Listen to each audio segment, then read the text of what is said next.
امریکی صدر Joe Biden کا کورونا ٹیسٹ مثبت آ گیا۔ امریکی میڈیا کے مطابق جو بائیڈن نے تمام سیاسی سرگرمیاں معطل کر دیں۔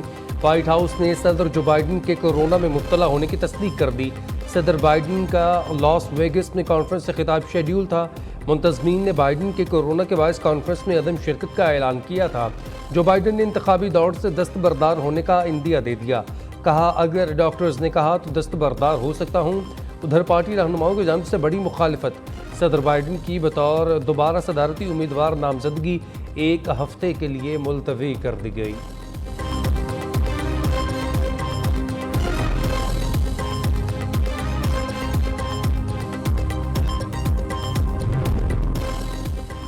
ڈیموکریٹ اکثریتی رہنما سینیٹر چیک شومر بھی جو بائیڈن کا ساتھ چھوڑ گئے۔ امریکی صدر سے صدارتی انتخابی مہم ختم کرنے کا مطالبہ کر دیا۔ سینیٹر چیک شومر کے کہا کہ بائیڈن کا دستبردار ہونا امریکہ اور پارٹی کے لیے بہتر ہوگا۔ کانگریس میں ڈیموکریٹ پارلیمانی لیڈر حکیم جیفریز ایڈم شف بھی بائیڈن سے ناخوش۔ کہا کہ بائیڈن کی نامزدگی اور پارٹی کے لیے خطرناک ہوگی۔ بہتر یہی ہوگا کہ وہ یہ منصب کسی اور کے لیے چھوڑ دیں۔ ان کا مزید کہنا تھا کہ بائیڈن دستبردار ہوئے تو نائب صدر کیملا ہیرس یا کیلیفورنیا کے گورنر نیوسم کے صدارتی امیدوار بننے کے امکانات ہیں۔ نائب صدارتی امیدوار کا مباحثہ کیملا ہیرس نے شرکت کی حامی بھر لی۔ کیملا ہیرس ریپبلکن نائب صدارتی امیدوار جے ڈی وینس کے ساتھ مباحثے میں شریک ہوں گی۔ صدارتی مہم کے عہدیدار کا کہنا ہے کہ نائب صدر کیملا ہیرس نے 23 جولائی یا 12 یا 13 اگست کو مباحثے میں شرکت پر رضامندی ظاہر کی ہے۔ مباحثہ امریکی چینل CBS نیوز پر ہوگا۔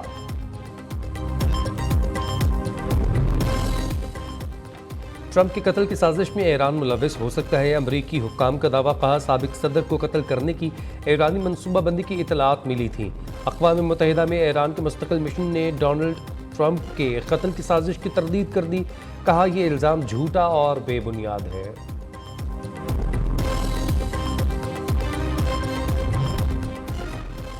اسلام آباد، میاں والی، کالا باغ، گوجر خان سمیت مختلف شہروں میں مسلح دھار بارش۔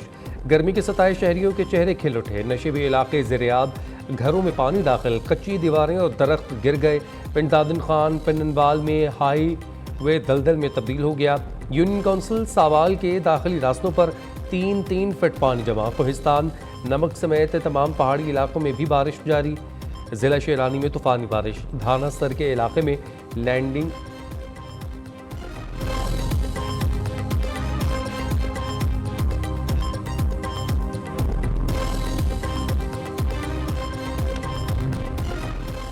آج سے 20 جولائی تک پنجاب بھر میں مانسون بارشوں کی پیش گوئی۔ جنوبی پنجاب کے بیشتر اضلاع میں آندھی اور تیز بارشوں کا امکان۔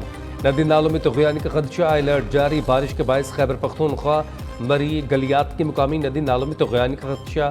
پنجاب اور KP کے نشیبی علاقوں میں اربن فلڈنگ کا خدشہ۔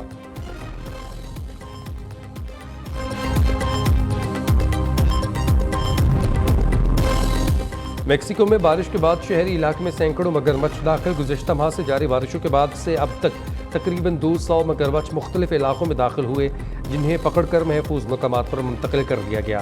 انتظامیہ کا کہنا ہے کہ شدید بارشوں نے ساحلی جھیلوں میں پانی کی سطح کو بلند کر دیا، جس کے نتیجے میں مگرمچھ بڑی تعداد میں باہر نکل کر شہری علاقوں میں داخل ہوئے۔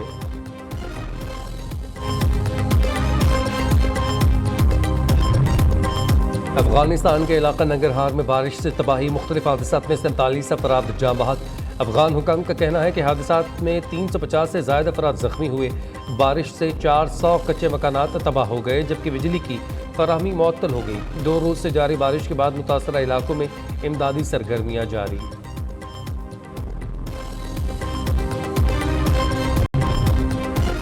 کینیڈا بادلوں کی طوفانی اننگز، 1 ماہ کی بارش چند گھنٹوں میں برس گئی۔ ریکارڈ بارش سے سیلابی صورتحال، متعدد پروازیں منسوخ، گاڑیاں شاہراہوں پر پھنس گئیں۔ 1.5 لاکھ سے زائد گھر بجلی سے محروم۔ کینیڈین محکمہ موسمیات کے مطابق 1941 کی بارش کا بھی ریکارڈ ٹوٹ گیا۔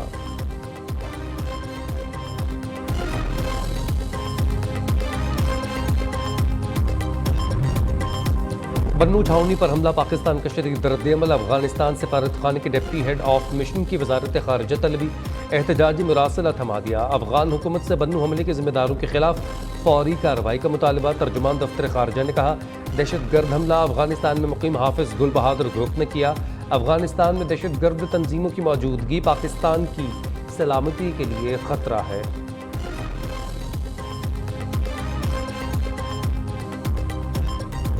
شہید فوجی جوان فوجی اعزاز کے ساتھ سپرد خاک۔ پاک فوج کے سینئر افسران، جوانوں، شہداء کے لواحقین نے شرکت کی۔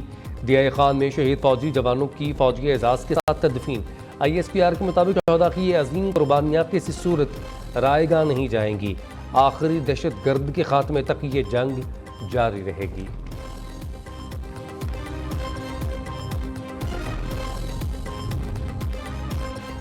نون لیگ کی موجودہ حکومت 18 ماہ تک برقرار رہے گی۔ فچ کی پیشگوئی بانی PTI مستقبل قریب میں زیر حراست ہی رہیں گے۔ موجودہ حکومت ختم ہوئی تو پاکستان میں ٹیکنوکریٹ کی حکومت آئے گی۔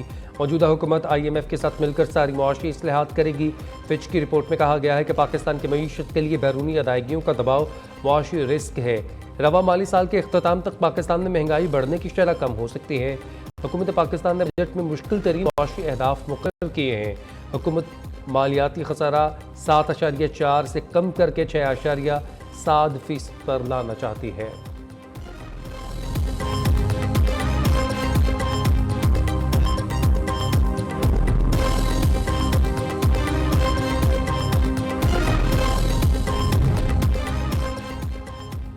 ATC لاہور کا بانی PTI کی عبوری ضمانت خارج کرنے کا فیصلہ چیلنج۔ ہائی کورٹ میں فیصلے کے خلاف اپیلیں سماعت کے لیے مقرر۔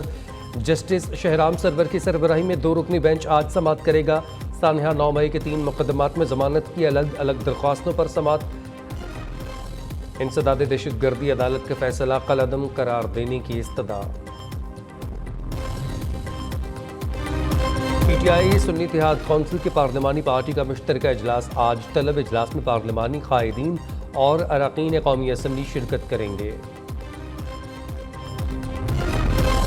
پاکستان سمیت دنیا بھر میں یوم عاشور مذہبی عقیدت اور احترام سے منایا گیا۔ دنیا کے بیشتر ممالک میں یوم عاشور کے جلوس پر آمد۔ عراق میں دنیا بھر سے آئے ہوئے لاکھوں زائرین کا حضرت امام حسین رضی اللہ تعالیٰ عنہ کو پرسام نوحہ خوانی اور سینہ قوبی۔ ایران میں 10 محرم الحرام کے موقع پر ماتمی جلوس کا انعقاد۔ مجالس اعضاء برپا۔ بھارت، افغانستان اور دیگر ممالک میں ماتمی جلوس اور مجلس اعضاء کے ذریعے یوم عاشور کی یادیں تازہ کی گئیں۔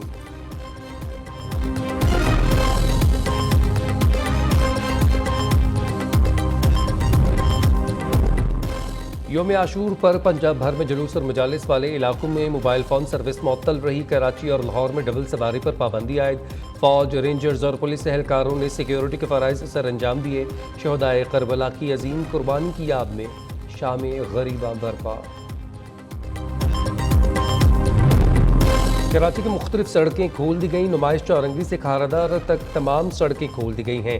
ایم اے جنرل روڈ سے ملنے والی سڑکیں بھی کھول دی گئیں۔ گورنر سندھ کامران ٹسوری نے محرم الحرام میں فول پروف حفاظتی اقدامات یقینی بنانے پر پولیس اور دیگر سیکیورٹی فورسز کو خراج تحسین پیش کیا۔ گورنر سندھ نے کہا کہ شاندار انتظامات کے باعث عزاداروں کو کسی قسم کی پریشانی کا سامنا کرنا نہیں پڑا۔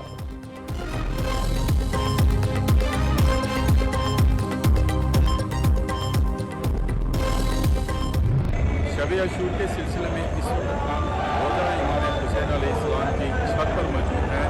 اگر آپ میرے پیچھے دیکھ رہے ہوں گے یہ ہے بین الحرمین۔ سامنے آپ کو روزہ حضرت غازی عباس نظر آ رہا ہوگا۔ نیو نیوز کی یوم عاشور پر کربلا معلیٰ روزہ امام حسین علیہ السلام سے براہ راست کوریج۔ سینکڑوں عاشقان اہل بیت بین الحرمین حضرت غازی عباس علمدار اور نواسہ رسول امام حسین علیہ السلام کے حرم میں عزاداری کر رہے ہیں۔ مودی سرکار کی ہٹ دھرمی برقرار۔ مقبوضہ کشمیر میں محرم کے مرکزی جلوس پر پابندی عائد۔ قابض بھارتی فورسز نے یوم عاشور پر مرکزی جلوس نہ نکلنے دیا۔ عزاداروں پر طاقت کا وحشیانہ استعمال، لاٹھی چارج اور آنسو گیس کی شیلنگ۔ درجنوں افراد کو غیر قانونی حراست میں لے لیا گیا۔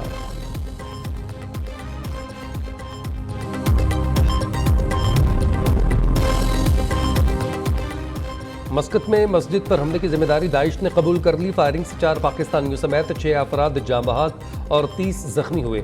پاکستانی سفارت خانے میں زخمیوں اور اہل خانہ کی رہنمائی کے لیے ہاٹ لائن قائم کر دی گئی۔ ایران کی عمان کی مسجد میں حملے کی مذمت۔ ایرانی وزارت خارجہ کا کہنا ہے تفرقہ انگیز کارروائیوں سے مذہبی منافرت بڑھتی ہے۔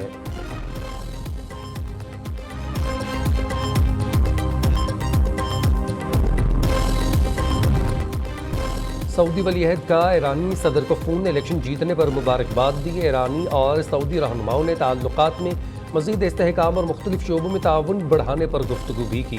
دوسری جانب ایران کے قائم مقام وزیر خارجہ علی باقری کنی کا کہنا ہے کہ ایران امریکہ کے ساتھ جوہری مذاکرات دوبارہ شروع کرنے کے لیے تیار ہے۔